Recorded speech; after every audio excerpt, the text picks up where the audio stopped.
परिचय। Premchand the 31st of July 1880 the 8th of October 1936 Hindi और उर्दू के महानतम भारतीय लेखकों में से एक थे। मूल नाम धनपत राय श्रीवास्तव, प्रेमचंद को नवाब राय और मुंशी प्रेमचंद के नाम से भी जाना जाता है। उपन्यास के क्षेत्र में उनके योगदान को देखकर बंगाल के विख्यात उपन्यासकार शरत चंद्र चट्टोपाध्याय ने उन्हें उपन्यास सम्राट कहकर संबोधित किया था।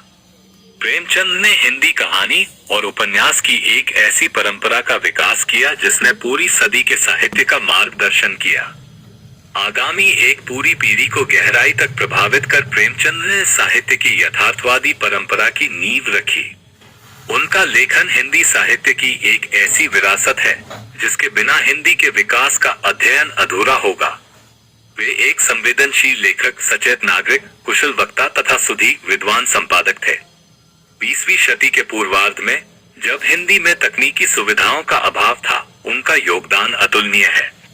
प्रेमचंद के बाद जिन लोगों ने साहित्य को सामाजिक सरोकारों और प्रगतिशील मूल्यों के साथ आगे बढ़ाने का काम किया, उनमें यशपाल से लेकर मुक्तिबोध तक शामिल है।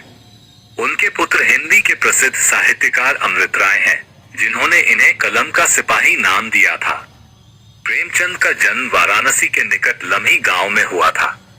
उनकी माता का नाम आनंदी देवी था तथा पिता मुंशी अजाब राय लम्ही में डाक मुंशी थे।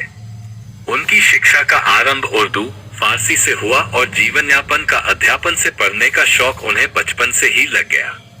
13 साल की उम्र में ही उन्होंने तिलिस्म में होशरुबा पढ़ लिया और उन्होंने उर्दू के मशहूर रचनाकार रतननाथ, शरसार, मिर्जा हादी रुस्वा और मौलाना शरर के उपन्यासों से परिचय प्राप्त कर लिया।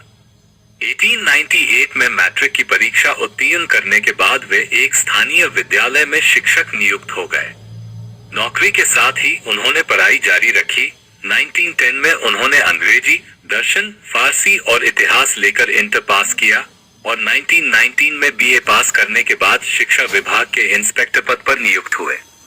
7 वर्ष की अवस्था में उनकी माता तथा 14 वर्ष की अवस्था में पिता का देहांत हो जाने के कारण उनका प्रारंभिक जीवन संघर्ष में रहा। उनका पहला विवाह उन दिनों की परंपरा के अनुसार 15 साल की उम्र में हुआ, जो सफल नहीं रहा। वे आर्य समाज से प्रभावित रहे, जो उस समय का बहुत बड़ा धार्मिक और सामाजिक आंदोलन था। उन्होंने विधवा विवाह का समर्थन किया और 1906 में दूसरा विवाह अपनी प्रगतिशील परंपरा के अनुरूप बाल विधवा शिवरानी देवी से किया। उनकी 3 संतानें हुई, श्रीपद राय, अमृत राय और कमला देवी श्रीवास्तव। 1910 में उनकी रचना सोजे वतन, राष्ट्र का विलाप के लिए हमीरपुर के जिला कलेक्टर ने तलब किया और उन पर जनता को भड़काने का आरोप लगाया। सोजे वतन की सभी प्रतियां जब्त कर नष्ट कर दी गईं। कलेक्टर ने नवाब राय को हिदायत दी कि अब वे कुछ भी नहीं लिखेंगे, यदि लिखा तो जेल भेज दिया जाएगा। इस समय तक प्रेमचंद धनपत राय नाम से लिखते थे। उर्दू में प्रकाशित होने वाली जमाना पत्रिका के संपादक और उनके अजीज दोस्त मुंशी दयानारायण निगम ने उन्हें प्रेमचंद नाम से लिखने की सलाह दी। इसके बाद वे प्रेमचंद के नाम से लिखने लगे।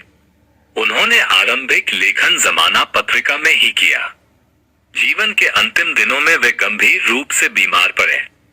उनका उपन्यास मंगलसूत्र पूरा नहीं हो सका और लंबी बीमारी के बाद 8 अक्टूबर 1936 को उनका निधन हो गया। उनका अंतिम उपन्यास मंगलसूत्र उनके पुत्र अमृत ने पूरा किया।